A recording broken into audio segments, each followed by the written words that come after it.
following program is distributed by the Bears Barroom Radio Network. It's presented live over mixlr.com and later disseminated in podcast format on most delivery platforms. It's intended for all audiences.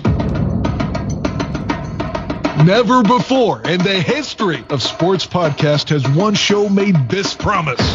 Draft on Tap will report on every college prospect pro scouts are looking at for the 2020 NFL Draft. Every one of them. Sanders, Snyder, Chase Young, another big play. Montez second and goal. Steps in, caught, touchdown. The third passing touchdown of the first half for Steven Montez. There's Johnson. He's got it. Touchdown, Texas. An open man at the 25. A foot race for the tight end. There's that man again. Albert O with his second score, 47 yards. Draft on Tap with Bears Barroom draft analyst Denny Shimon. Your host, Ryan Badgley. And featuring some of the most respected draft analysts in the country. Grab a beer. We're about to make history. And making history is what we do on Bears Barroom Radio Network. I'm your host, Ryan Badgley, and welcome to Draft on Tap. While we're excited for the Combine to be kicking off, we want to take this time to pay respect and our condolences to our very own Danny Shimon, who lost his dad today, Sargon Shimon. We dedicate this show to Danny and Sargon. And joining me tonight on the show, filling in for Danny, is none other than the king of the barroom himself, Mr. Aldo Gandia. Aldo, how are you tonight, bud? I am well, obviously a little sad. Happy to be here with you, but sad that this tragedy happened to Danny. You know, when you and I were down at the Senior Bowl, he had clued us in of the life challenges that his dad was having, and that was weighing heavily on him down there. Nonetheless, Danny's a true pro and did his job down there and did it tremendously well. But you and I have been talking to him over the last few weeks and getting updates on his dad. And it's just sad that he lost him at an early age, 81 years old. You know, I'm going to be 81 in the blink of an eye, so I don't want to hear about anybody getting sick or passing at the age of 81. But anyway, my heart goes out to the Shimon family, just like, as I know your heart does as well. Yeah, without question. Earned a lot of respect for Danny over the last few years, and especially this season, working with him so closely. And, just love, prayers, and hugs, virtual hugs for Danny and the family tonight. And I think we're doing a great thing tonight on the show, is paying tribute to Danny and his family. We've collected a bunch of player evaluations at the tight end and quarterback position, the two positions that have been highlighted at the Combine today. So we'll get Danny's thoughts on players who we figure, could be really good additions to the Chicago Bears, and so we'll get Danny's thoughts. So his presence is going to loom very large on this show, and then you and I can share our thoughts about what's happening with the Bears. And the Open says prominent draft analyst. I am not that guy. Badge and I are not pretending to be that, but we certainly are passionate about our Chicago Bears, so we'll share some of that passion with you, and then rely on Danny's expertise to talk about these players that could be good fits for the Bears. And I'm looking forward to talking about the Bears, Aldo, because as the Combine kicks off today and the draft coming around the corner, we got free agency kicking off here very soon. As I hear things come out, not only with Ryan Pace, but Matt Nagy today, and my thoughts on who the Bears need to draft based on what you're hearing in the media, whether how true it is or not, but it's making me kind of rethink where and when I had particular spots to draft for this organization. The thing I'll bring up right off the bat is Matt Nagy today and talking about the offensive line. it doesn't sound to me like there's going to be big changes. I think you mentioned it last night on 100 Proof as well. Yeah. It sounds as though they've got a new coach. There may be some competition for some role players, backup guys. But, so hearing that now makes me change my thought, because I thought we needed to go offensive line with our first pick of the second round. So yeah, I'm with now, you. Yeah, now the same thing with the tight end position. You hear today they're going to make a big splash with Austin Hooper, and I'm sitting here going, Brycen Hopkins. Now I don't even know that that's going to be a possibility. So now my second spot, tight end, has shifted. Right. So, there's things that I look at this roster now with Prince Amukamara being released, Taylor Gabriel being released, which we knew those moves were coming. I think Phil said it on 100 Proof last night. We've known since, mid-season, I think, last year, that we were going to see most of these things happen. But now, are those positions that are going to take the spots that I had some other positions? Wide receiver, probably not. But now a position that I'm kind of looking at is safety. I feel like that was a position I was thinking much later in the draft. And now, after being at the Senior Bowl and seeing some of the top safety talent, now they'll be at the Combine, maybe that's a spot I want to move up, and I'm sure teams are doing this as well. But those are some things that have been going through my mind over the last couple days. Yeah, I've had safety ranked high as a concern for this team, because you just invested so much money into Eddie Jackson, and so it is important, it is vital that you get him the perfect complement at that other safety position. Clinton Dix had a decent season and so forth, but his skill set was too similar to what Eddie Jackson did. And so what you had was Eddie Jackson actually playing at the line of scrimmage almost 2 times as often as he did the previous year when he had his outstanding season, his breakthrough season. And you don't want that. You want him playing center field. You want him playing the ball. You want him creating turnovers. And so you need to find a safety now who will allow Eddie Jackson to play center field for the majority of snaps out there. Of course, he's got to play near the line of scrimmage on certain sets and certain formations and for certain teams and stuff. It makes sense.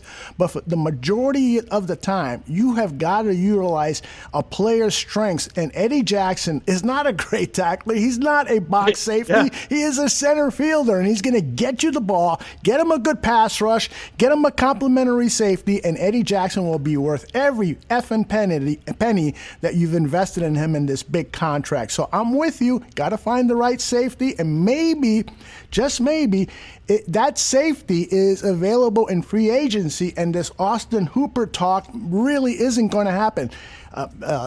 Shane Marsaw spoke very, very well about maybe the Bears should target, and then it's like Jason Lesser over the Chicago sometimes was listening to Bears on the Proof, because he writes this column which is titled "Bears are in on free agent tight end Austin Hooper, but can they afford him?" It's like, wow, that's weird. Maybe he was listening to Shane yesterday. It seems like that happens a lot, but coincidence, I'm sure. But nonetheless, I feel like there are positions that are so important for this team to fill, and I think the tight end position and the safety position are equally important, but I'm almost giving a nudge a little bit to that safety position, because I have some confidence in the kid that they picked up who played with Nagy. I have some confidence that Trey Burton can bounce back and at least play at that 2018 level, and I have confidence that Jesper Horsted is going to continue to progress, and that maybe also that we can find a guy in the mid-rounds that will complement at the tight end position. But yeah, this is a tricky area for this team. And the bottom line is this, Badge. Yep. Ryan Pace has to hit. He has got to make great free agent signings, and he has got to have an even better draft. 2 seconds, no third right now, a fourth, 2 in the fifth, 1 in the 6th and 2 in the 7th. All of those guys have got to be at least complement this team in a way that delivers results in their rookie seasons, or at the very least are guys that you feel very strongly are going to develop in the second, third year of their time with the Bears. Yeah, I totally agree with you, Aldo. And it's funny that we talk about the tight end position as they were the first group tonight to run and do anything, and that was the 40-yard dash. And a guy that we've been talking about here, Danny and I got to speak to him at the Senior Bowl after the last practice. Brycen Hopkins, he's a guy who joined you guys on Bellissimo's show. Yeah. A great interview. When we spoke with him at the Senior Bowl, spoke very well, very impressive. Watching him in drills and one-on-ones, and then seeing him in the game.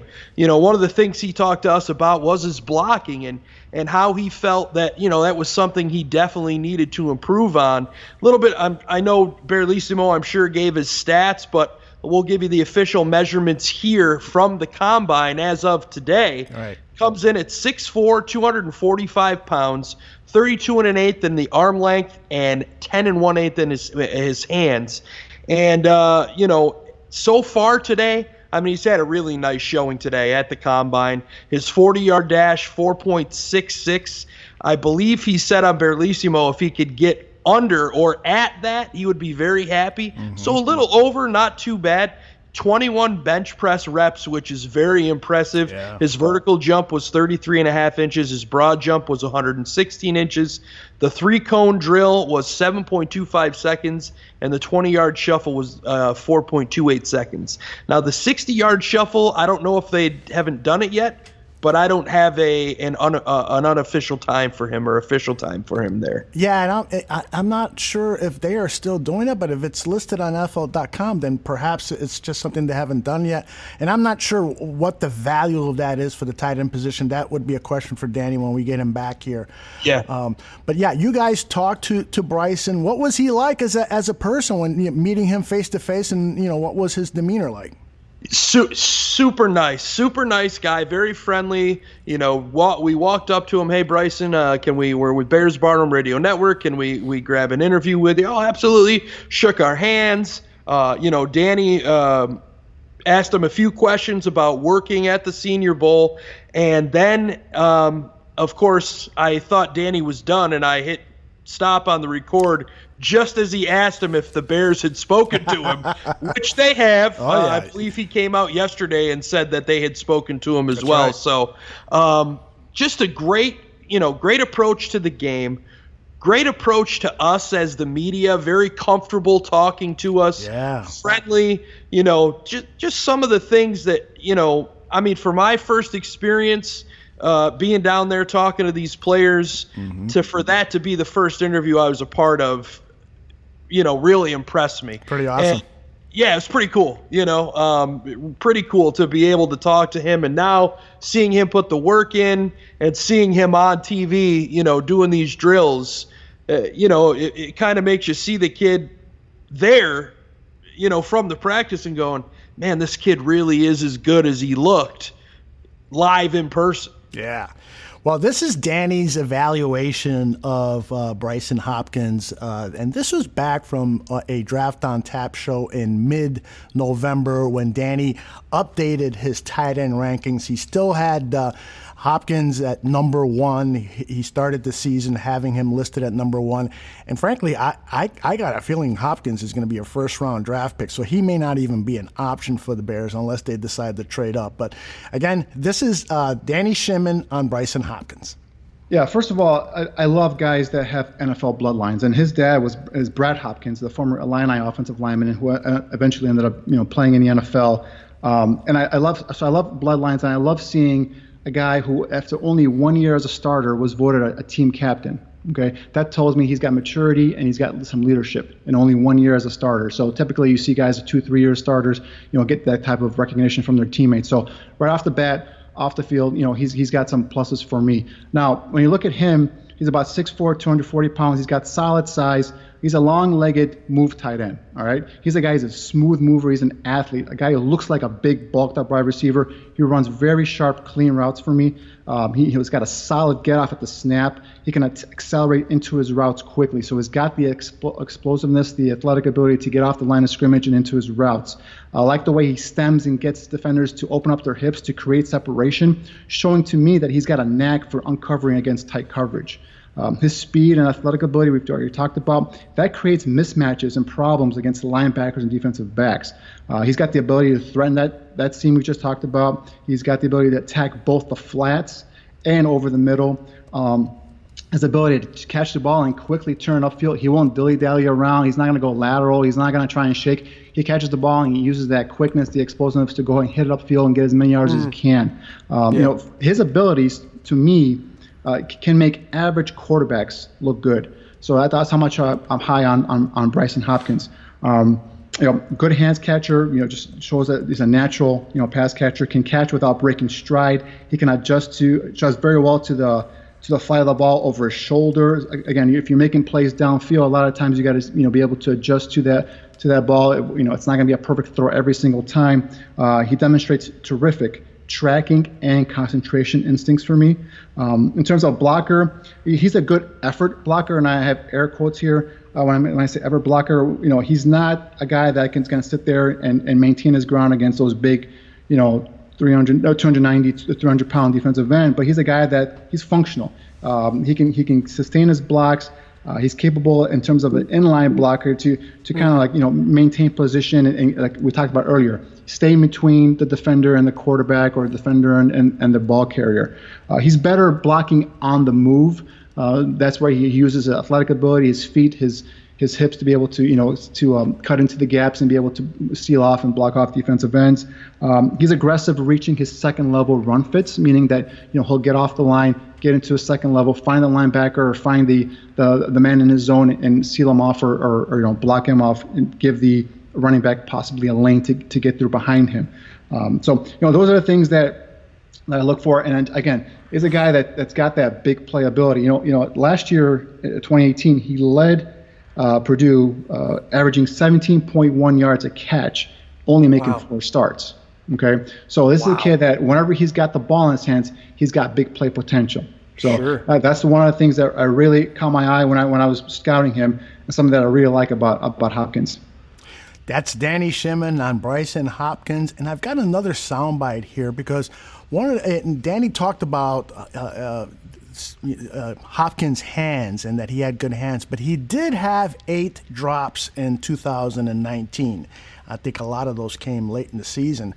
And so at the Combine, Hopkins was asked, what is he doing to improve his hands? And he had this response to the media. In practice, in training, anything, we do a lot of the jugs machine. We just get quarterbacks out there, just whether you're standing still, whether you're real close to the jugs, far away, put it on high speed, whether you got a quarterback that's hitting you in movement. Just repetitions is how I learn and how I get better at things. I'm a visual learner. I'm an active learner. I like to get my hands on.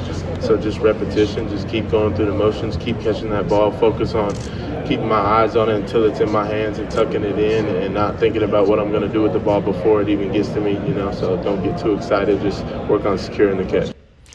Something that will always deflate a crowd, a home crowd, is when a wide receiver or a tight end drops a pass. I mean, that's a killer. We used to, the people at home. Yeah, absolutely. And so you hate to invest a high draft pick on somebody whose hands are not better than at least B+. And so, the one thing I think that you and I and others who have talked to Hopkins, we know that he's going to work hard on it and he's going to be successful at making sure that his hands are graded A by the time he's into his rookie season. Yeah, without question, and I think that goes with anything he does. I know I mentioned the blocking when we spoke with him down in Mobile. Mm-hmm. He was very, very open that that's something he's working on. Because it's a point in his game, and I thought, and I know Danny thought as well, that he performed very well down in Mobile. And I mean, just aside from the blocking, the way the routes he runs as a tight end are, I know George has said it, Danny said it, and to me, his hands, I didn't see him struggle catching the ball. I didn't get to see it as much as, Danny did as yourself, but to me, I don't see him struggling catching the ball at all. I agree with you. I was really shocked to see that stat. I better double check it just to make sure I'm correct there. But that's what I saw, and so nonetheless, I'm impressed by his thoughts on improving his hands and how much he works on the jugs machine, and he's got a regimen to ensure that he's catching the ball well. Why don't we move on to another tight end that you and Danny talked about, Jared Pinkney.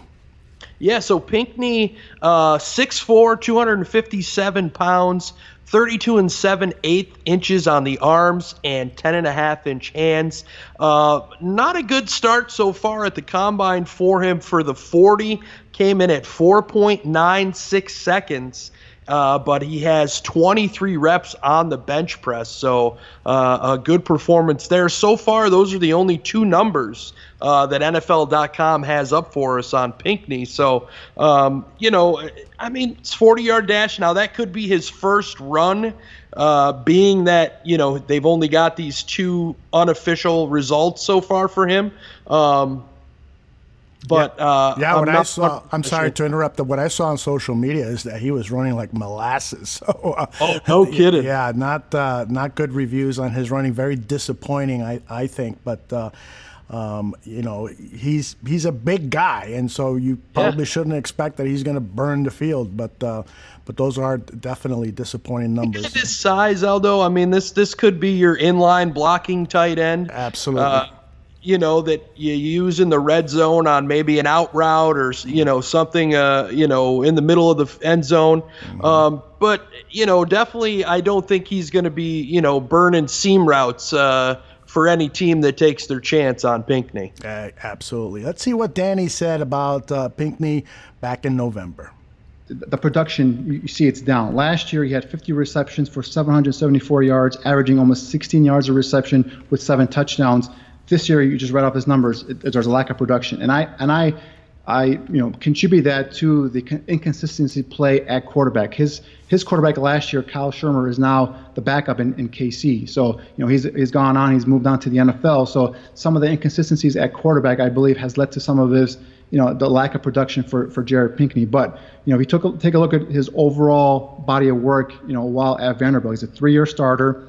Another kid who's got solid size at 6'3", 255 pounds, so he's more of a wider body. He's been lined up, again, in multiple spots. I see him, set up in the offset. I see him lined up in a slot. I see him lined up outside the numbers. Possesses good functional build-up speed to threaten the seam. So this is a guy, he won't explode off the line of scrimmage, but he's a guy that once he gains momentum, he gets it moving, and you can see him building up speed and getting down the field. A guy that can extend outside his frame. Make those difficult grabs, catches cleanly. Not a guy that'll double catch or bobble the ball. Possesses, soft, big soft hands. Catches on contact. This is a guy, the defenders direct on top of him will be able to concentrate and bring in that ball. Can go up in the crowd and get those 50-50 jump balls. You're thinking about, red zone targets, so on and so forth. He brings a yak element, yards after the catch. To an offense. He's got a nice run strength after the catch. He can run through those feeble, tackle attempts. So he brings some of that element to you as well. And I like the way he beats zone coverage. He's what I call a zone beater. Does a nice job of finding those holes and just sitting in that zone and giving his quarterback an outlet, a target to get the ball to. So, there are areas of his game that need to be worked on. Like I said, he's not really elusive. He's not a make you miss kind of guy after the catch.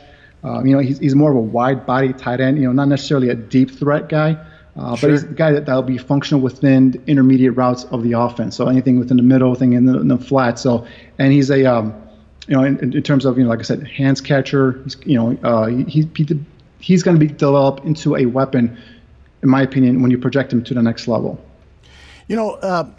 Badge, and listening to the evaluation there by Danny, it almost seems to me like every tight end in this draft is a developmental pick with the possible exception of Brycen Hopkins. I think that Hopkins can come in as a rookie and catch you a minimum of 40 passes and deliver. But Pinkney, the next guy we're going to talk about, Trautman, and some of these other guys, I don't see these guys being immediate contributors to an offense like the Chicago Bears, where you need somebody who can, run crisp, smart pass patterns, and you need somebody who can also throw a block. And tight ends historically are slow starters in the NFL because they've got those multiple responsibilities of blocking and catching and route running and so forth. So Pinkney, it sounds like he's a promising, the way Danny puts it, sounds like a promising prospect, but if he's drafted by the Bears, I don't have high expectations for him to deliver in 2020. Yeah, I would totally agree with you, Aldo. I really think that anybody after Brycen Hopkins, I don't think is going to be a year one impact player. You go back to last year and you look at some of the top tier tight ends drafted, and yes, some of it was injury, but a lot of these guys did not have good seasons. Right. You know what I mean? You look at TJ Hawkinson in Detroit. He was okay, right, but he missed some time. The kid in Green Bay, I forget his name. I mean, he got hurt week 1, and you didn't see him again until later on in the season. So Sternberger, right? Is that his name? Jay Sternberger, yes. Yeah. So, you're right. It is. If you're going after one of these guys, other than Hopkins, who, as you mentioned, you see him as a first rounder. I got to feel the same way. I really think that with his performance so far and what he's done in this off season, I really think he's a first rounder. Anybody else, I don't know that they fit into that first. I know they don't fit in the first round, but even the second round, I'm kind of wondering if you're going to see anybody taken there at the tight end position. Yeah, it's interesting. It makes me question, maybe these reports about the Bears interested in a veteran tight end like an Austin Hooper, maybe that makes sense. Maybe that's the way to go.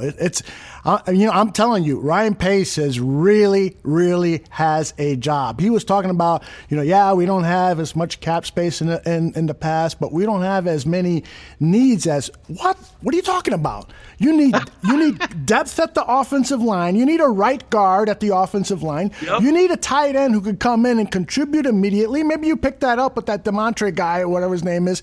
You need some speed at the wide receiver position. You need competition at the quarterback position. Some people would argue you need a starting quarterback. And then let's talk about the defense. You only have one inside linebacker starter signed, so you need another guy. You need edge help to help, maybe even replace Leonard Floyd. You need a starting quarterback. You need a safety. You got a lot of needs.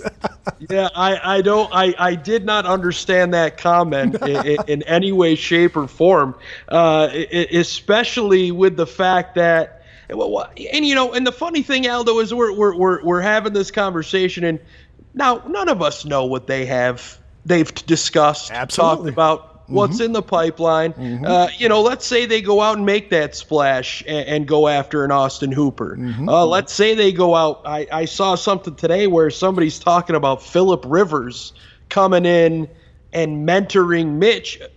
Phillip Rivers isn't going to a team to be the backup. No.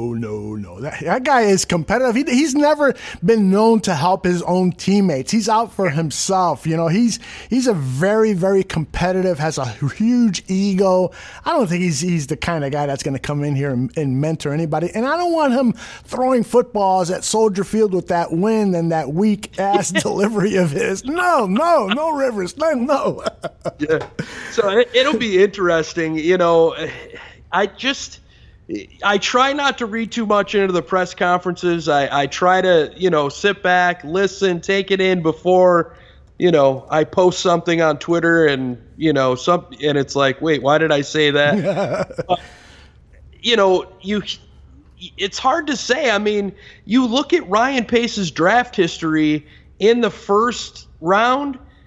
And I'm kind of okay that we don't have a first-round pick because his track record isn't good with first-round picks. Yeah, that's sad. It really is because, these misses that he's had in the draft that are really hurting this team. This could be a Super Bowl team in so many respects, but, man, if he would have – well – let's not even go there. Yeah, I was going to say, we'd be here till midnight. That's right. You're another 100 proof. Yeah, exactly. All right, let's move to Danny's evaluation of Adam Trautman. But first, what do you got numbers-wise on Trautman? Well, Adam Trautman, this is your Division II guy here out of Dayton. Right. So, we've talked at length and almost nauseum about Adam Shaheen and what a lack of anything he's been to this organization. And you bring in Adam Trautman. Trautman at 6'5", 255 pounds. He's got a 32 5/8 arm length, a 9.5-inch hands. He's, again, as you mentioned, a project. He's a Division II player. What are you going to get from this guy? Bears' past record with their Division II guy did not go so well. But you look at Trautman, his results so far today in the 40-yard dash, 4.8 seconds. He had 18 reps in the bench press, a vertical jump of 34.5 inches. His broad jump was 114 inches. His three-cone was 6.78 seconds, and the 20-yard shuffle was 4.27 seconds. So, he's a guy that I look at those numbers. They don't jump off the chart to me. Yep. Seeing him, I didn't get to see much of him at the Senior Bowl. I think he had one catch during the game. That's correct. I didn't see him much in practice, so I didn't really get to see a ton of him catching passes. But I thought he blocked well. While he was down there. So, but as we've said, this is a guy that could he be a second rounder? Sure, but I don't know if you're going to see, at least Bears wise, I'm not with this guy in the second round. That's not how I'm spending one of my second round picks if I'm the Bears. Yeah, I think his numbers at the combine have been a little disappointing at the bench reps and his 40 time. So I think he's going to be there in the fourth round. And so if and maybe even the fifth round. So perhaps if which is perhaps where Ryan Pace should have drafted Adam Shaheen in the fifth or sixth round instead of the second round. But that's another story. But let's listen in on Danny's evaluation of Adam Trautman, the kid out of Dayton. Yeah, this is a guy that I first heard of, believe it or not, when we had Jim Nagy on our show. And I was talking to Jim and I said, give me some guys that, as the draft process gets rolling here, and as we get closer and closer to the All-Star game, so on and so forth, that not a lot of people have heard his name, that that you think can be a pretty good, solid prospect. And Trautman was one of the first names he gave us. So I jotted it down. I went back, found some Dayton football tape, and lo and behold, man, I think this kid can be another one of those guys we're talking about, all-around potential to be an all-around tight end. The first thing he catches your eye about this guy is size. He's 6'5", 250 pounds. And again, that's my estimate, so he might be a little bit bigger than that. Big, tall, receiving tight end. He's got a big frame, presents that huge target that we were talking about earlier. Carries his weight really well, possesses good balance and body control for a kid that size.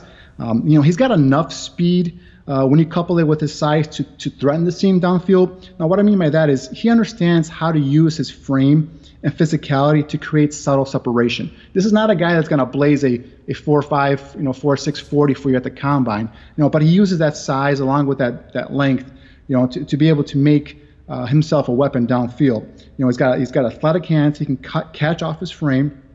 We're talking about those long arms and the size, that allows him to offer up a huge catch radius for those quarterbacks.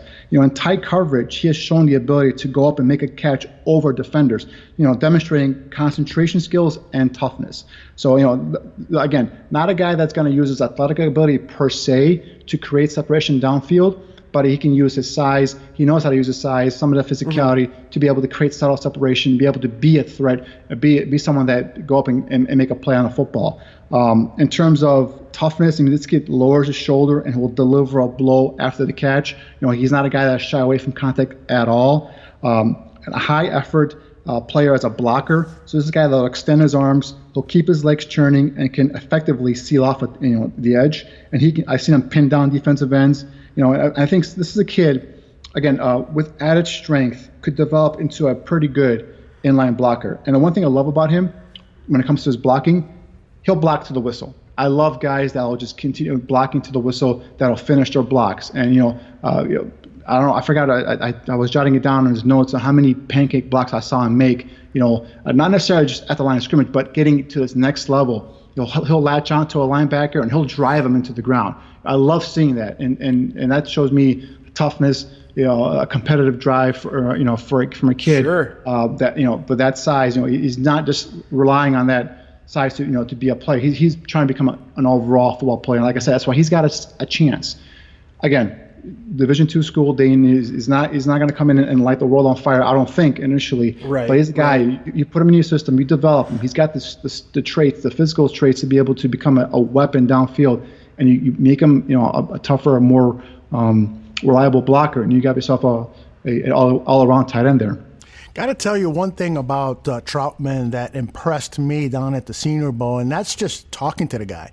He is bright. He is Ryan Pace always talks about, adding guys that are good for the locker room. He and Brycen Hopkins are cut out of that same mold. They're hard workers. They're articulate. They seem like really good teammates. And, those two guys aren't the only guys that I met down at the Senior Bowl who are that way, but those are two that we've covered so far. So I really like him as a developmental tight end. If he's there, in that 4th round, 5th round, I think Ryan Pace has to consider Adam Trautman. And I know people are going to say, "Oh no, another small school tight end," but this guy definitely has. He's just in talking to him, he sounds so much more brighter than Adam Shaheen. I'm sorry. There is a difference. I mean, a 2nd rounder versus a 4th or 5th rounder. I mean. If Adam Shaheen was a 5th round pick, to us now it's like, all right, well, he's a 5th rounder. We got what was a possibility. With Trautman, if it's somebody that Pace goes after in later on, I'm all for it. Absolutely, bring him in. This is one of the positions, as I mentioned earlier, that I think they should address, but now I don't think it's as early in the draft as I thought it was. Well, what about if they do not sign an Austin Hooper or somebody like him, like an Eric Ebron, although I'm not as high on Ebron, nearly as high as Hooper. But there's a Hunter Henry is the other prized tight end. If they don't sign one of those 3 guys, then what are you thinking? 2nd round tight end or what? I mean, that's the bad part at this point, because what do you do after Hopkins is gone? If you don't make that move in free agency, now what? Yeah, a lot. You know what I mean? A lot of prayers is what you do. Yeah, exactly. Trey Burton, please come back to the 2018 Trey Burton.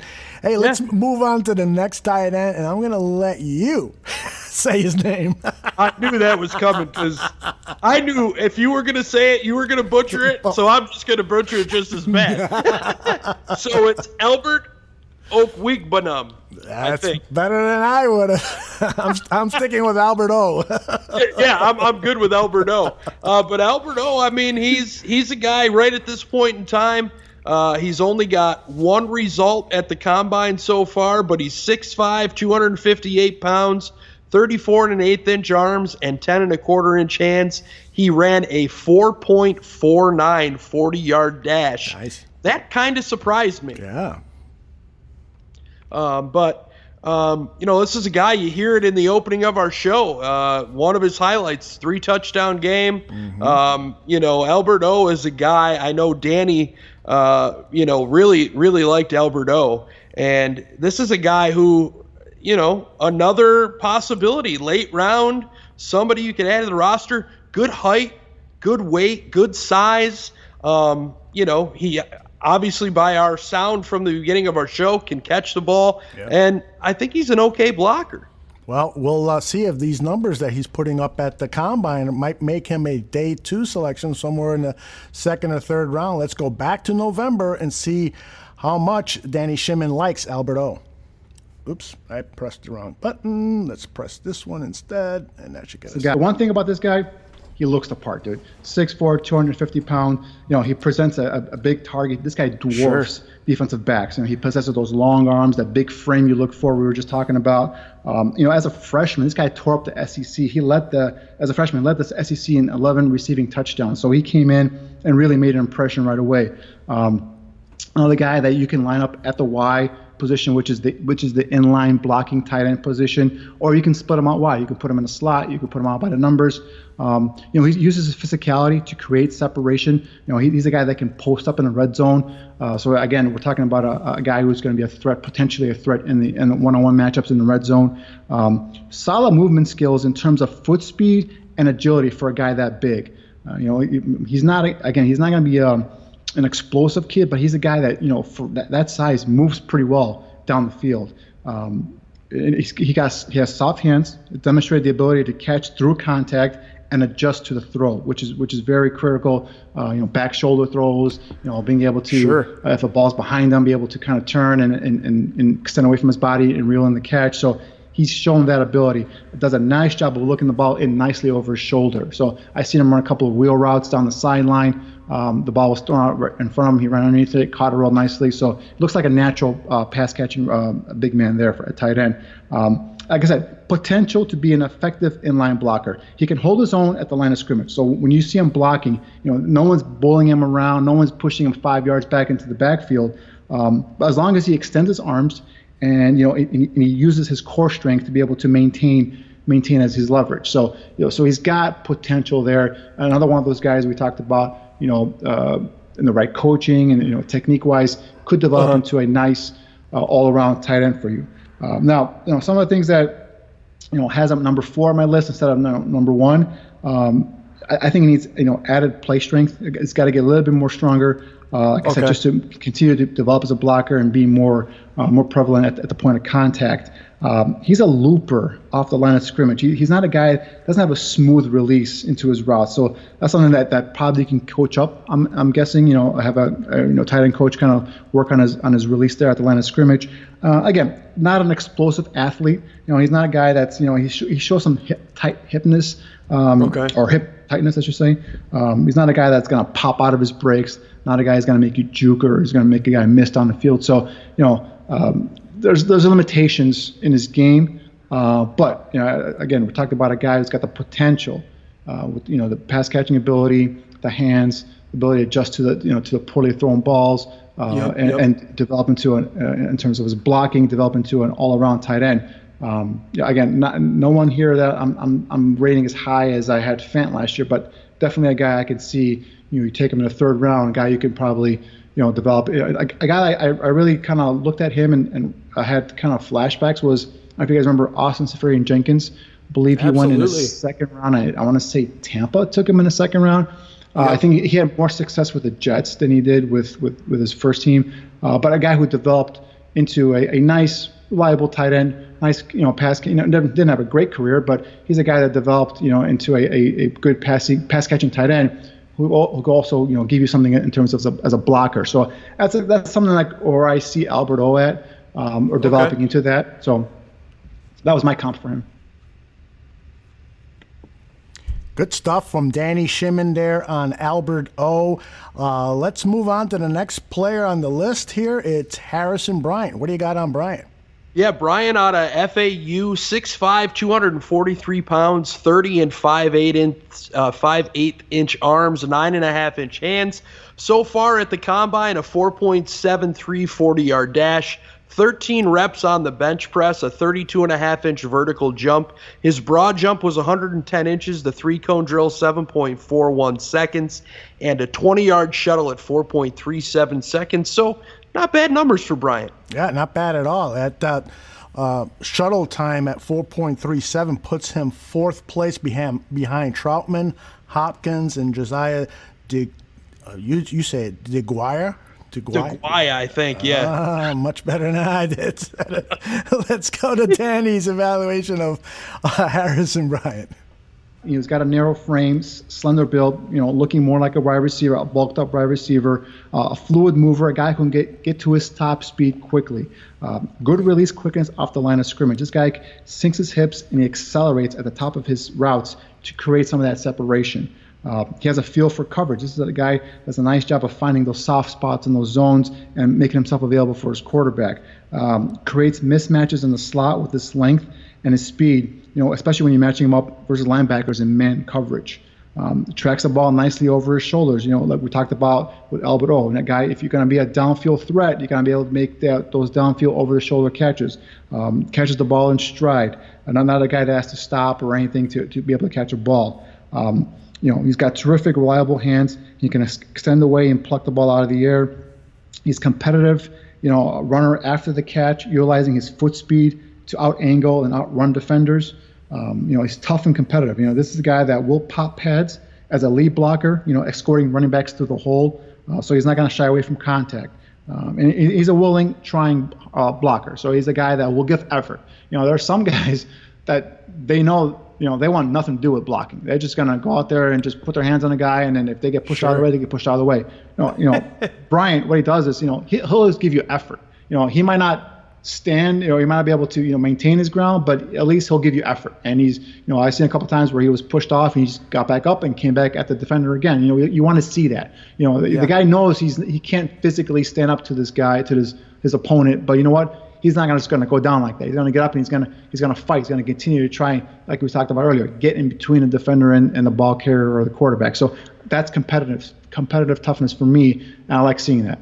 Yeah, I got to tell you about this kid is I have not seen a lot of tape or even a highlight reel of him, to be totally frank. So I'm going to go back and take a look at this guy and become a little bit more aware of his capabilities, because, boy, the reports on him are glowing. He's an Associated Press All-American. Now, a guy that I've seen a lot of tape on, because I watch a lot of Notre Dame games. I like Notre Dame, is Kmet, the next guy on the list. What kind of numbers did he present down at the Combine? Yeah, so Kmet comes in at 6'6", 262 pounds, 33-inch arms, 10.5-inch hands. His 40-yard dash, 4.7 seconds. Looks like he did not participate in the bench press. He's got a 37-inch vertical jump, a 123-inch broad jump. The three-cone drill was 7.44 seconds, and the 20-yard shuffle came in at 4.41. So you look at him and then Chase Claypool, also from Notre Dame, although he's at the Combine and is a wide receiver, but a lot of talk of him moving to tight end. You could have two Notre Dame products come in this year as tight ends into the NFL. Yeah. Cole running a 4.70, you said? Yeah, 4.70. At 262 pounds, that is mighty impressive. Yeah, that's moving. I'm going to be interested in hearing what Danny has to say about Cole after these Combine numbers, because I know at first Danny was not a huge fan of Cole. He kind of moved him up on the top 10 list, on his top 10 list as the season went on. Let's listen to Danny's evaluation back in November. Again, another guy that looks the part, 6'5", 250 pounds, very good size for a tight end. What surprises me is that this kid fires out of his stance and gets into his routes really quick. He carries his weight nicely. This is another kid that can sink his hips and turn quickly at the top of his route versus linebackers, creating that little bit of a separation window.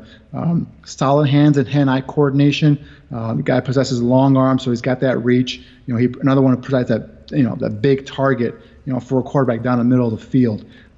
He's a functional run after the catch kid. He's a guy that's tough to tackle. I've seen tape where he got the ball and it took like 2 or 3 guys just to get him down to the ground. So, he's got that yard after contact ability. And at the second level, run fits are, he's pretty aggressive there. He quickly identifies and he reaches his target. So we're talking about linebackers or guys at the second level of the defense. So he fires out of his stance, identifies his second level run fit, gets to him and seals him off. So, stuff like that, kind of catches your eye when you watch Cole Kmet. 1-year starter, so a little bit of an experience there. This is a kid that gets pushed around a lot, to my surprise, at the line of scrimmage. He has trouble sustaining his blocks. gets thrown off on the ground a lot. So he's got to get that core strength. He's got to be able to get that technique, coached up or add some added strength. But again, he's a guy I think that can provide you, a viable threat, a guy who would potentially, with the added strength which you talked about, being able to improve his pass blocking technique, develop into a all-around tight end. But his size, his hand-eye coordination, like we talked about, his hands, and the way he fires out of his stance, some of that athleticism, and then that yards after the catch, being able to break through tackles and take needing 2 or 3 defenders to bring him down, stuff like that caught my eye, and that's why I added him on this list. I like the guy. We'll see what happens with his NFL career. Now, this next guy, Joseph D., I understand he had the highest amount of bench presses of all the tight ends. What do you got on him? Aldo. Josiah Deguara, 6'2", 242 pounds, 31 5/8 inch arms, 9-inch hands. But if you look at his numbers, 4.72 on the 40, 25 reps on the bench press, a 35.5-inch vertical jump, a 115-inch broad jump. The 3-cone drill came in at 7.15 seconds, and a 20-yard shuffle of 4.35. Deguara really impressive today at the Combine. Yeah, I'm surprised, though, those hands are only 9-inch hands. I know Joe Burrow got a lot of crap from the media for his 9-inch hands, but we'll keep an eye on that. We'll do some research on what his pass drop record to see if he dropped many passes in college. But let's listen to what Danny said back in November on Josiah.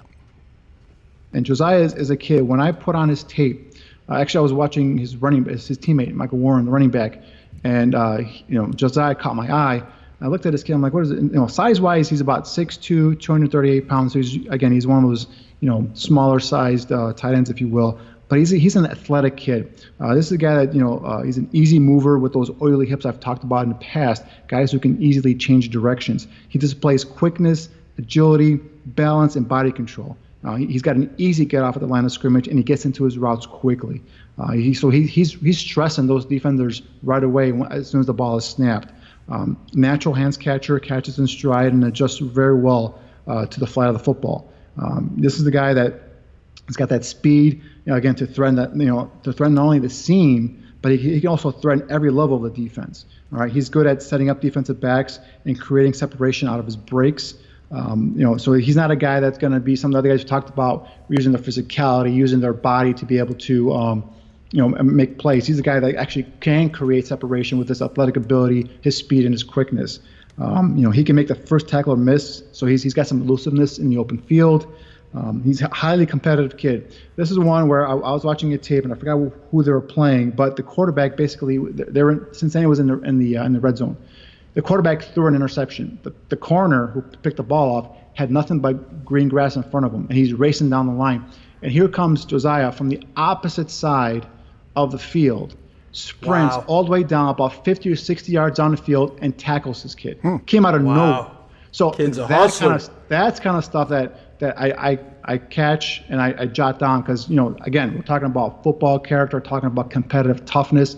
You put that with his ability as a pass catcher, his athletic ability, his ability to use his speed and quickness to create separation and elusive in the open field.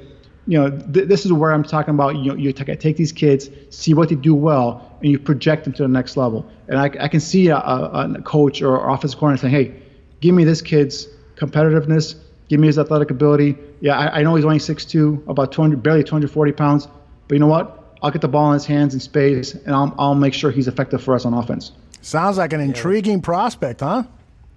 Oh, without question. When I remember Danny telling me the hustle story there, that's something you can't teach. Mm-hmm. So if you're seeing that from a prospect, that's somebody that you're looking at that you're saying, this is somebody I can work with because he's a hustler. Absolutely. Now let's turn our attention to quarterbacks. I've got a list here of, let's see, 1, 2, 3, 4, 5 quarterbacks that Danny talked about. I think most of these are could be from the mid-December show, his evaluations. And we start with Jake Fromm, the kid from Georgia. What kind of numbers did he share at the combine? Yeah, so Fromm comes in at 6'2", 219 pounds, 31 1/8-inch arms, and 8 7/8 inch on the hand. So we just mentioned Burrow coming in at 9. His hands are even smaller. Yeah. You look at his the only events he participated in: the 40-yard dash at 5.01 seconds, the vertical jump at 30 inches, and the broad jump at 111 inches. But watching him throw the ball in some of these drills, I thought Fromm looked really well. I saw the hype on Fromm on Twitter, throughout the season, and Bears fans really wanting to go after this kid. And, I wasn't, for whatever reason, I remember hearing somewhere somebody saying something about him that hung with me, and I couldn't let it go. But, man, the kid throws a nice ball. Holy cow. Mm-hmm. Well, I think what you were referring to is back on that show where Danny shared his evaluation on Fromm. You started it off by saying that you had read somewhere that he was a one-read quarterback. Okay, that's what it was. And so Danny started off his evaluation talking about that. This is Danny on Jake Fromm. That's curious because he plays in a pro style system. They run a lot of pro style sets there at Georgia, so I don't see a lot of one read with Fromm. He's a guy, for me, he's got the toughness. He's a gamer. He's a guy that has that accuracy you're looking for. He might not be as mobile as you like. And again, he's not a statue back there, but he's not as mobile as you like. And, of course, the size. I think he's roughly around 6'1", 6'1.5". I think those are some of the issues with him. Another thing with him is, his stats are down this year, but predominantly because most of his receivers are playing in the NFL. He doesn't have, a really go-to guy to throw to at Georgia this year. So, and he's basically him and DeAndre Swift, the running back. So I think that's why some of his numbers are down, and you can see some of the struggles. But again, he's a guy that goes out there and week in and week out puts his team in a position to win. So, if he's a guy that, if for whatever reason slips down, I think it was last week. Was it last week or 2 weeks ago where someone asked us a question, if he's there in the second round, if you're the Bears, do you take him? I'm like, yeah, heck yeah, I take him because he's a guy that can win. He's a smart quarterback. Remember, this is a guy that held back Jacob Eason as well as Justin Fields from taking over that position over at Georgia. So a very talented kid, smart kid. Might not be the most physically gifted athlete out there in terms of this group here, but he's a guy that for me, all he does every week is just win, and he does a good job of leading his team. Badge, I got to tell you, I'm just not a fan of this kid. Every game I saw of Georgia this past year, he was under impressive to me, and Danny makes the point, that those wide receivers that he had in his previous 2 years are now in the pros, 2 of them with the Chicago Bears, Javon Wims and Riley Ridley. So, yeah, that's going to really hurt a quarterback when you lose receivers of that caliber, big, tall targets who can get the ball and, so it's nonetheless, my eye tests, I wasn't that impressed with him. And there was an article today in Pro Football Weekly. One of the Arkishes wrote about, Fromm potentially being a target for the Chicago Bears. I don't see it. But there are smarter people than me out there. We'll see what happens. I have to agree with you. I'm not sold on Fromm. I know a lot of Bears fans are, but like you mentioned with the eye test, what I saw of him, the fact that, yes, he lost 2 very good receivers, but he couldn't, kind of propel these other receivers on the roster, especially having a DeAndre Swift in the backfield to help in the run game. Exactly. Yeah. So that's, but, we'll see. I don't think he's somebody that is going to be sitting there at one of the Bears picks in the second round. I think he's somebody that comes off the board before then. I'd be shocked if he was there. But again, as I mentioned at the start of the show, I don't think quarterback is a position I'm eyeing early in this draft just because a majority of them are going to be already gone that are top talent. Yeah. So it goes back to that. The quarterback position, there's a lot of depth. I mean, and we've got a couple other guys to talk about, Aldo, especially here with Jacob Eason. Yeah, another guy that I'm not that impressed with, to be honest with. There's guys further down on Danny's list that I like better, but Danny had him, I think, at number 3 or 4 on his list. Nonetheless, this is Danny's evaluation on Jacob Eason. Yeah, Eason is a kid who started as a true freshman at Georgia in 2016. I think he started 12 of 13 games.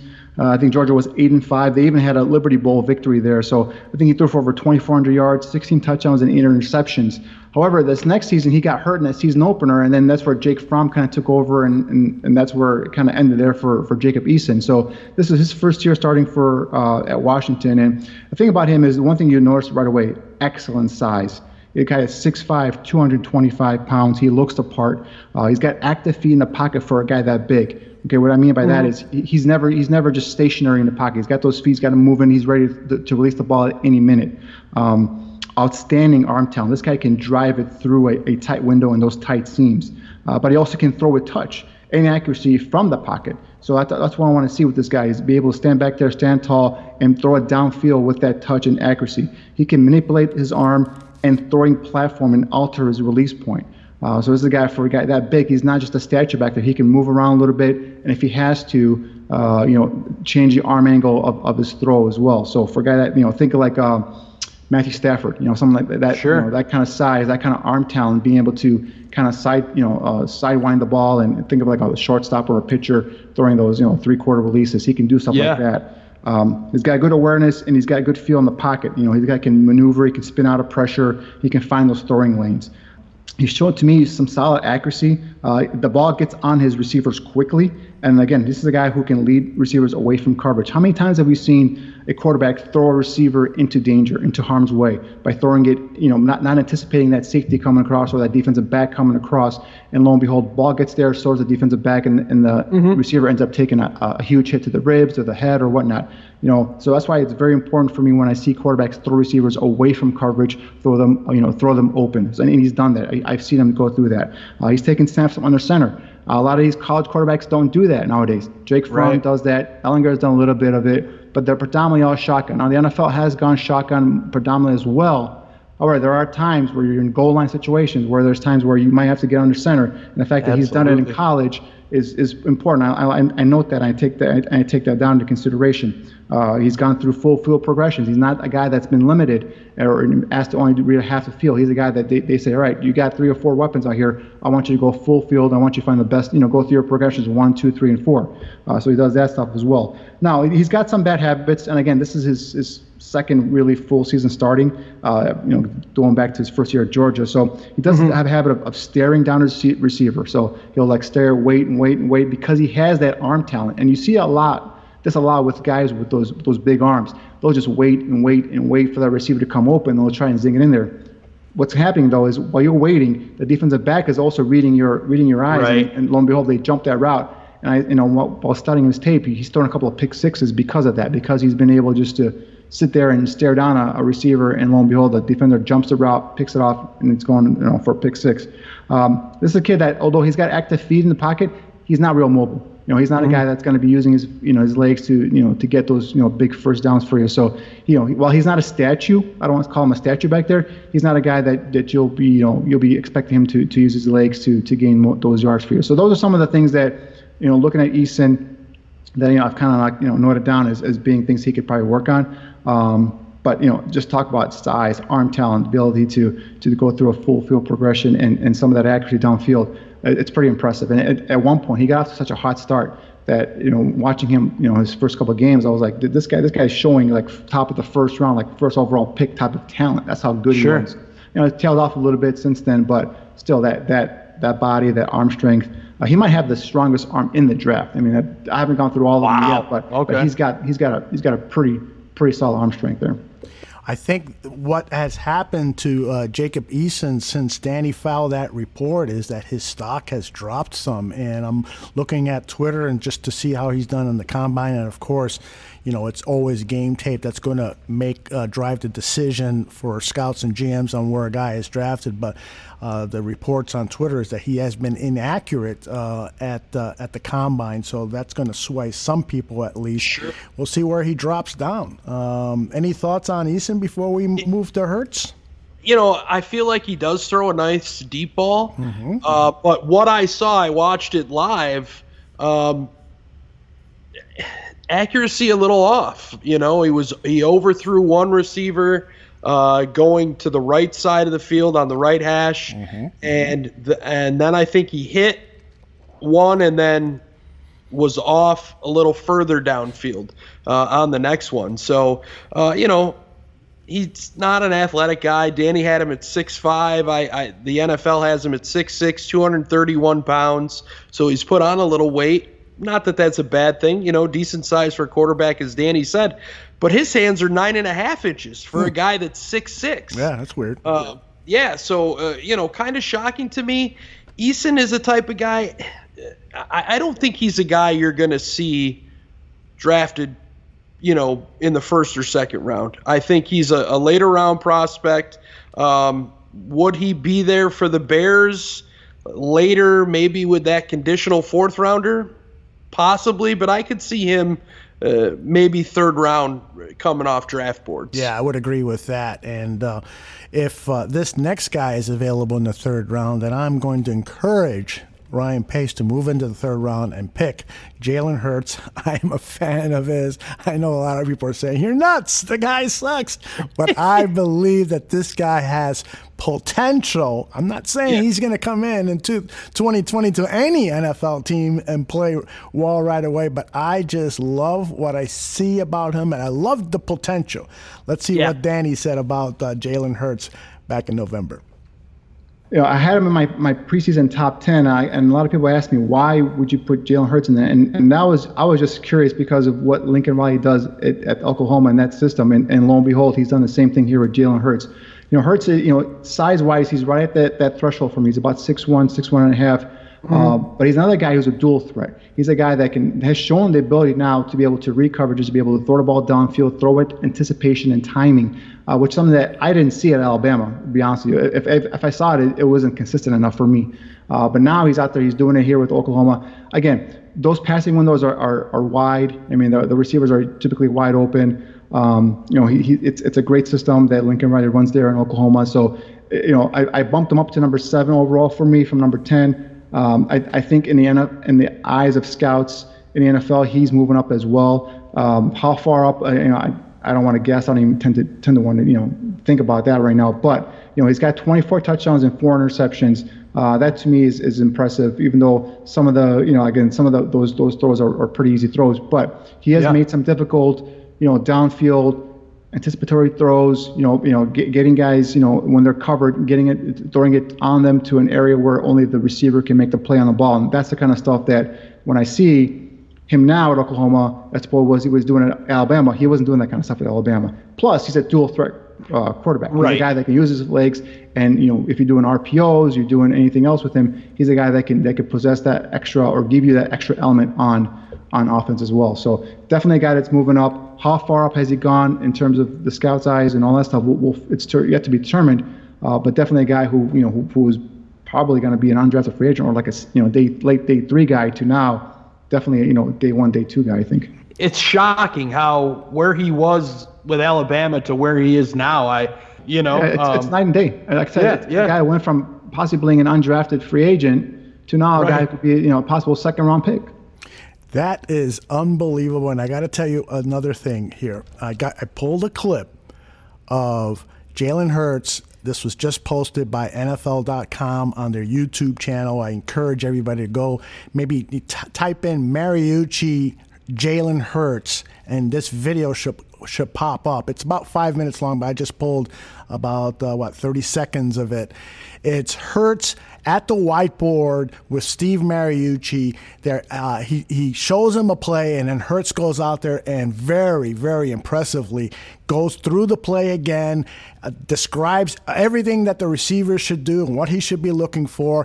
So take a look at that on YouTube. But the portion that I am playing for you is just before he goes to the whiteboard and after he goes to the whiteboard. Listen to him and Mariucci.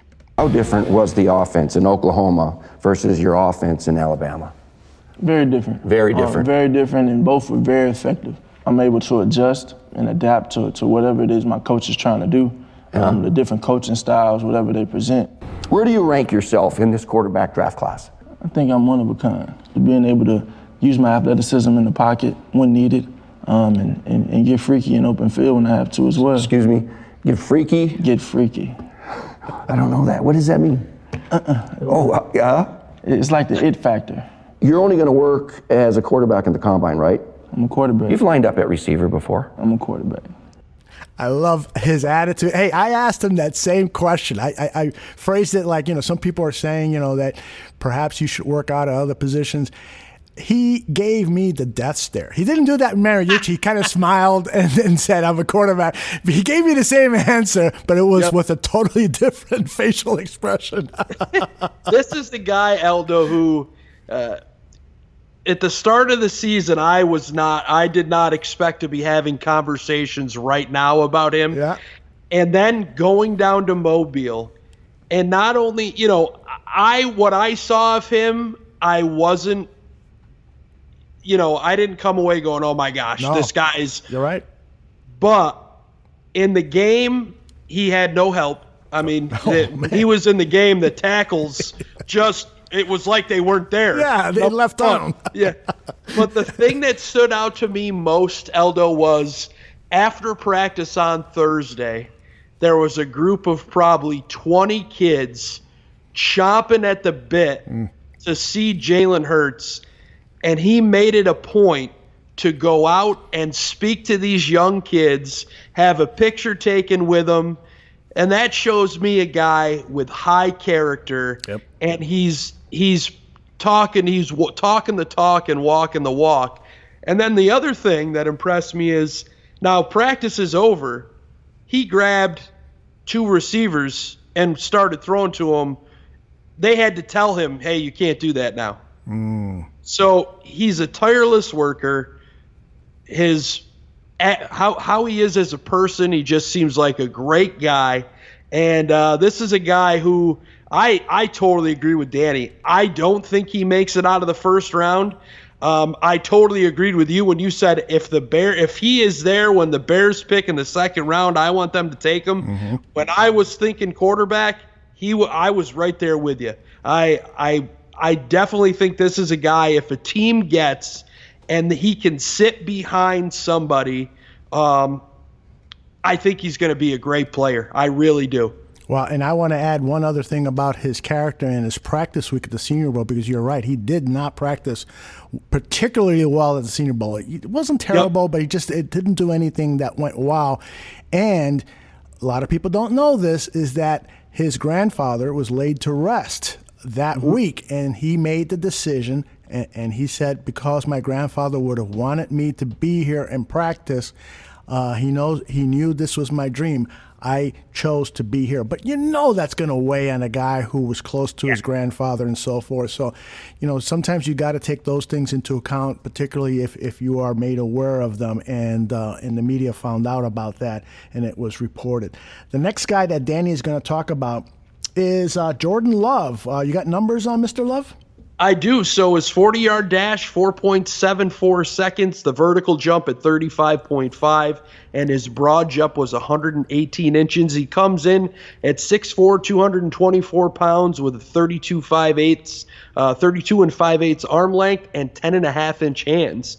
Love, I want to say, I think I sent a tweet to you guys today from Louis Riddick, is very high. Yeah. And it seems like Jordan Love is become a target of a lot of teams. So not bad numbers so far to start. I got to see him a little bit here throwing on TV, threw the ball fairly well.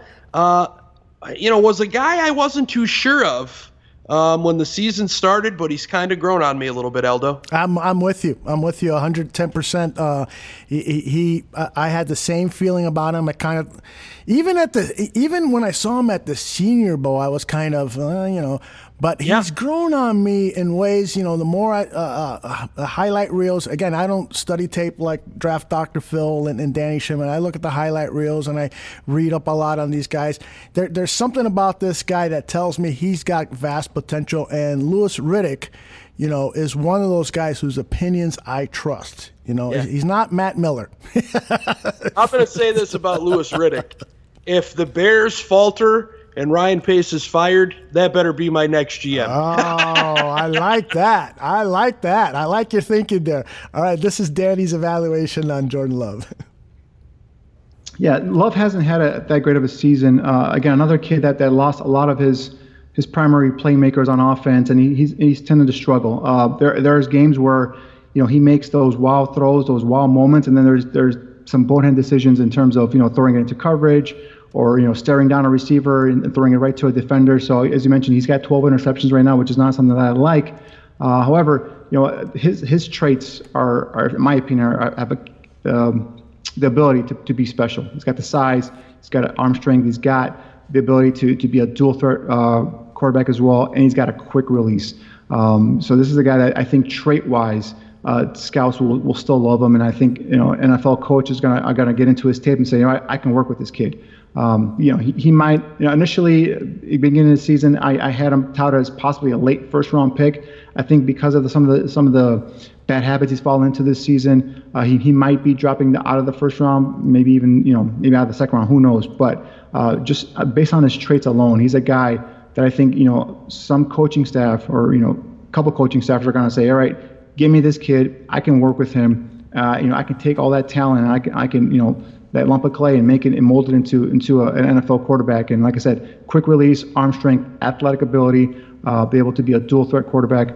And he's got nice accuracy. So some of that 12 interceptions, I think that just going to muster that towards, working with a new receivers, his tight ends are not there anymore. So I think it's just part of that. And it's kind of parlayed into, and more attention as well. So everyone knows him now, and everyone's kind of studying on him and honing down in on him and making, because he's a focal point of that offense. I think that's some of the reasons why he's had some of these bad numbers. But again, trait-wise, he's a guy that I think teams are going to love to get into the building. And like I said, take that lump of clay and mold it into an NFL starting quarterback. Jordan Love, and I'm seeing something in the chat room here. Yeah, comparisons to Patrick Mahomes is what Logan Sandollar has just put in the chat room. And in fact, I've got I think this is correct here. I got a clip of our guy Daniel Jeremiah, Move the Sticks, talking to Jordan Love and asking him about these comparisons to Patrick Mahomes. And this is what Mr. Love said. Yeah, I just look at a guy like Patrick Mahomes. Crazy arm strength, crazy, just ability to throw the ball, different angles, stuff like that. I think I have that. That's where I see similarities, and just being able to make plays. Like I said, throwing sidearm, throwing crazy deep passes, just being able to make plays. That's where I think you can compare us, and I feel like that. I'm comparable to him in that aspect. Kudos to Logan Sandollar for reminding me I had that soundbite. I'm glad I shared that. Logan needs to be a producer here at Bears Barroom. Yeah, no kidding.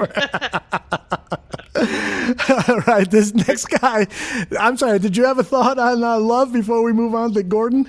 No, I just, he's a guy who's not going to be there for us, and I definitely don't think we'll be trading any picks to get up there. So somebody's probably going to be very happy with Jordan Love. I think you're right. I think you're absolutely right. Now, I got to tell you, I would be really happy with Anthony Gordon in the Chicago Bears because I have fallen in love with him. In fact, I am going to say this publicly. He is now my number one rookie quarterback that I would love for the Bears to have, with Jalen Hurts number 2 of guys who will be available for the Bears, who potentially will be available for the Bears. So what kind of numbers that Gordon put up at the combine? I'm very, very interested in seeing what his weight was. So his weight, so he came in at 199 at the Senior Bowl. Right. He gained 6 pounds. He came in at 205. Okay. 31-inch arms, 9 3/4-inch hands. He comes in at 6'2". Now, they don't have his combine numbers up here. Updated? Yeah, they're not even on his page. Oh, interesting. Which is strange to me. But I know he ran the 40 because I watched him do it. But for whatever reason, his numbers aren't on the page. But this is a guy, Aldo, and I 100% agree with you. Number 1 on your list. He's number 1 on mine. Sweet. And I know Jordan Love just talked about, being compared to Patrick Mahomes. But one of the things and a question that I know you asked Anthony Gordon down at the Senior Bowl, somebody else did after the game, he can throw from different angles because he was a baseball player. He told you that. He told this other guy that.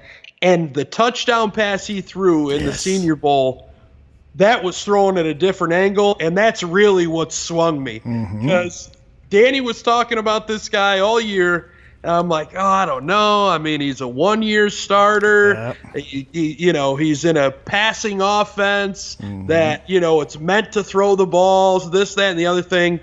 And he won me over at the Senior Bowl. And this is a guy that I'm right there with you, man. If the Bears have an opportunity to get him, whether it's, second round, they got to trade into the third, whatever, I'm all for it, man. All right. I got a lot of sound on Anthony Gordon because obviously I'm going to play a lot of sound of the guys that I like. So first, this is Danny's evaluation on Anthony Gordon. And then I've got some sound of Danny talking to Anthony Gordon after one of the practices. And then I got just a tidbit of sound of when you and I were in the post-game conference room when they brought Anthony Gordon out. So let's start with Danny's evaluation of Anthony Gordon. And again, this is back from December. And the one thing that with him is you can't look at his stats, and mainly because he plays in that Mike Leach, spread system where, he's going to put up the numbers, he's going to put up the stats. What I look about him is size-wise, he's about 6'2", 205 pounds. So he's a little, weight-wise, I like to see him put on maybe 10 more pounds of muscle just to be able to take on more hits, absorb more contact. However, he's got a lightning-quick release. And the fact that he can speed it up and release it even quicker when he's under duress is even more impressive. He spins a tight spiral. Another guy who can layer the ball at every level with accuracy. He's got quick feet in the pocket. They're always moving. But however, he always will throw on balance and is effective creating plays when the pocket moves. So, he's never stationary. He's always ready to get rid of the ball. And so his feet are active, his feet are moving. But it's not happy feet. It's his where he's getting ready to launch the ball quickly and get his feet in the right position to make that throw. So he's got the ability to, like I said, move around and throw with accuracy and throw on balance. In terms of accuracy, like downfield, he places the ball onto his receiver. Again, a lot of these spread systems, you see receivers, these passing windows are huge. But again, it's where he's throwing it to. He's throwing it to a spot. The receiver's running to that spot, and he's getting him. He's throwing him away from coverage. So I love that about him. But again, and he shows that calmness and that confidence and that competitiveness in the pocket. There's a couple of times I caught a couple of his games where it's a close game. They're trailing by a touchdown, but trailing by a couple of points. And you look at him, he's like the coolest cat in the whole stadium. I love that about my quarterback. A guy who will not show any sort of emotion in terms of being anxious or nervous or whatnot in the pressure moments there. And leadership. He has no qualms with getting on his receivers for running a wrong route. No qualms on his offensive lineman for not blocking enough for him. This is a guy that shows that moxie, that leadership as well. So again, one thing about him is this is his only year as a starter. So we're talking about guys with experience or lack thereof coming in and having an adjustment period at the NFL level. So not a guy that you'll probably take in the first or second day, but a guy if you get him in late, maybe third or maybe early, in the day 3, a guy you can probably develop. Like I said, that quick release is special. His accuracy is terrific, and the moxie and the competitiveness is I love that stuff. So he's a guy that's just grown on me over the year, and he continues to grow on me. So again, his numbers are going to be a little bit skewed because of that system. So trying to pay attention to that. Just look at his completion percentage and watch his film. Watch the way he leads that offense. He's got total command of that system, and that's not an easy offense to lead. Especially with a guy like Mike Leach as his quarterback. But even if Leach is going at him, he takes it and he shows that that leadership quality, and he'll go back and he'll relay that message to his teammates as well. So definitely a kid that's grown on me over the years, over this season, and I just continue to think this guy has a real good shot at not only making a roster but eventually becoming a starter in the NFL. Badge, I'm going to make a prediction here, and it's going to break my heart to make this prediction. I predict that Anthony Gordon will be drafted early in the second round by your twin brother, Matt Patricia, Detroit Lions. I'm kind of thinking the same damn thing. Remember when I asked him after the game at the Senior Bowl, can you tell me which players made an impression on you? And he just looked at me and smiled. Yeah, right. Yeah. Oh yeah, I'm gonna give the Bears guy any inside information. Exactly. I think he saw this kid all week at practice. He was impressed with him, and they're gonna keep Matt Stafford. That's the word. They're not gonna trade him. They're not gonna draft Tua Tagovailoa, however you pronounce the guy's name. I love the way you pronounce Tua's last name. You got that down. Tagovailoa. That's music. Yeah. It appears that they're not going to draft him when they have an opportunity to, but they should be thinking about Stafford's successor. In the second round, Anthony Gordon would be logical for your twin brother. Yeah, I have to agree. And, it's funny because I've seen a couple of new draft boards come out from the experts, your Mel Kipers, Todd McShay's, and one of them has Tagovailoa going to the Detroit Lions at number 3. So I don't see them doing that. I fully agree with you 100%, man. I hope I'm wrong, but if Matt takes him, he gave me a little bit of guff. You got to root for the hometown guy. That's right. Except for when you're playing the Bears, man. I just can't. I'm with you. And I think that one of the reasons they won't draft Tua is because the Lions are kind of under you better win now, Matt. You and the GM that came in from the Patriots with you, Quinn. You guys have been here long enough. We need to see a playoff appearance. And so I don't think they're going to give up on Stafford. Stafford, in my mind, is starting to play some of his best ball before he got injured. And so why invest in when you got a third-round draft pick, why not pick up a guy who can help immediately with your pass rush? Chase Young might be there and so forth. But before we finish up the show, I wanted to play these 2 quick sound bites. One is Danny talking to Anthony after the game. They talk about the weight issue and so forth. Let's listen to Danny's interview. Having studied your tape, the one thing I like about you is your quick release and your pocket awareness and ability to go through your progressions. Where did you pick that up from? Is it something you learned in high school, something you got taught in college, or how did you develop that? I was fortunate to play in kind of a wide open scheme throughout my time in high school. We ran the run and shoot, so it's kind of a lot of moving parts in the offense. Got to hit guys in second windows, first windows, and stuff like that. So I think the quick release I attribute to baseball, and then being able to process information, a combination of all the great coaches and great offense I've been in this for. So you mentioned you played baseball. Is that part of why you can maybe manipulate your arm angle and be able to get the ball through different passing windows? Yeah, no doubt. I think I carry a certain component of baseball with me. Growing up a baseball player and being able to change your arm angles to turn double plays and stuff like that, something that I think I can translate into throwing footballs. So you came in at under 200 pounds. Something that's concerning you, concerning teams at all? Have you heard anything about that? Do you have to put on more weight for the combine? Yeah, I'm working towards putting on weight. I'm training at Cal Strength with Dave Spitz, one of the most accomplished Olympic weightlifting coaches in the country. So, I know that's a knock on me right now, and I'm looking forward to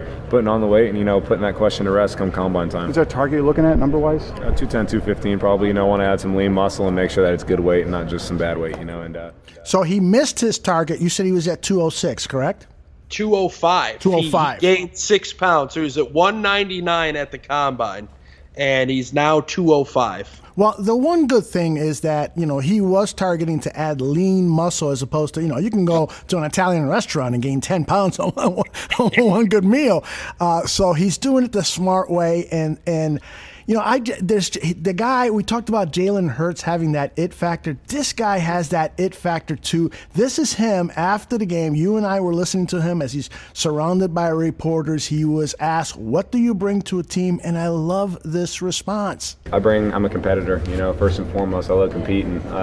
Do everything I can to help the team win, whether that's practice squad, second string, third string, first string. I'm gonna do anything I can to help the team win.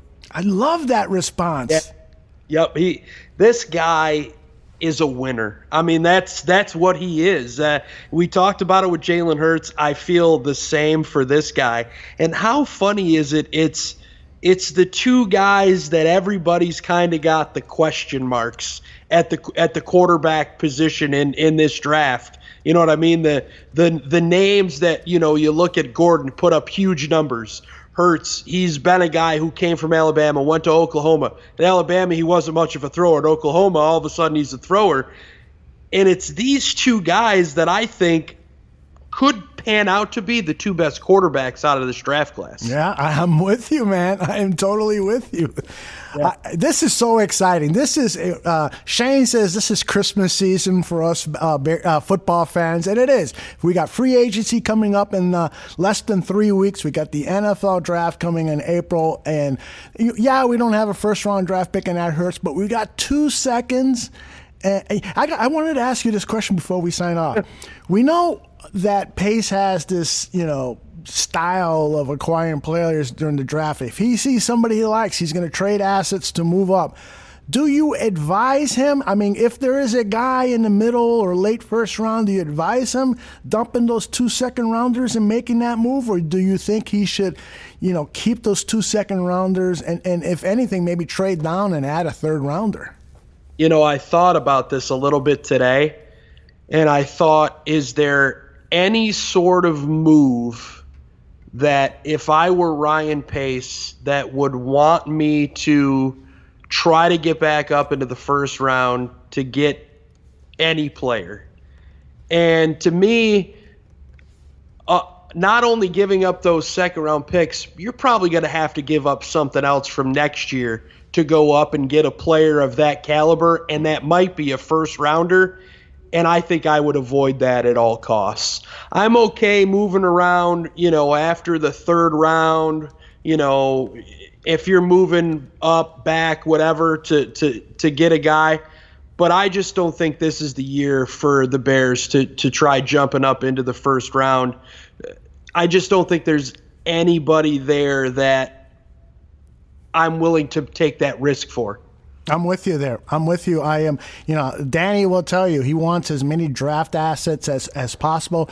And I think that this is a good year to, load up on those mid-round draft picks. And I think this is a good year to have 2 second rounders.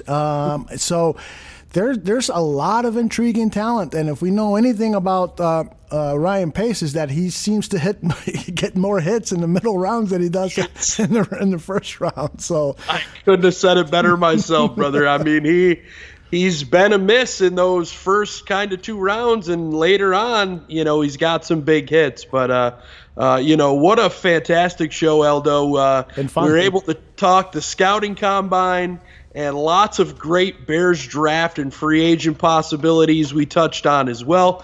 We want to thank you to everyone who listened live and joined us in the Mixler chat, and we hope you enjoyed this week's show. If you can't join us live, you can find the podcast version of Draft on Tap shortly after the live show, or the next morning on all your favorite podcast streams. We want to thank you to everyone at Bears Barroom who continues to make the network as spectacular as it is. Danny, we hope we held up our end of the bargain for you by dedicating this show to you and your dad, man. And I just want to remind everybody to join us next week, as we'll be joined by Jordan Morgan, quarterback from FIU. I've watched him a little bit here live tonight, so we'll have that interview with him next week right here on Draft on Tap. Good night, everybody.